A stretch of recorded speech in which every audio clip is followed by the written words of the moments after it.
வரலாற்றாசிரியர்கள் இதை ஆரம்பநிலை எதிர்ப்பு என்று குறிப்பிடுகிறார்கள். இயல்பாகவே அவர்கள் பிரிட்டிஷுக்கு எதிராக கிளர்ச்சியைத் தொடங்கினர். ஆங்கிலேயர்கள் பாளையக்காரர்களிடமிருந்து ஆண்டுதோறும் வரி வசூலிக்கும் உரிமையை பெற்றனர்.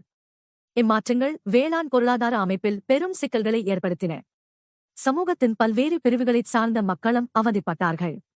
எனவே மனக்கொதிப்பில் இருந்த இந்திய ஆட்சியாளர்கள் கலகத்தில் இறங்கியபோது அவர்களுக்கு விவசாயிகள், கைவினைஞர்கள் ஆகியோரின் ஆதரவும் இயல்பாகவே கிடைத்தது. கிழக்கு இந்தியா கம்பெனியின் நிலவிரிவாக்கத்திற்கு எதிரான முதல் எதிர்ப்பை திருநெல்வேலி மாவட்டத்தில் உள்ள நெற்கட்டும் சேவலைச் சேர்ந்த புலித்தேவர் நிகழ்த்தினார்.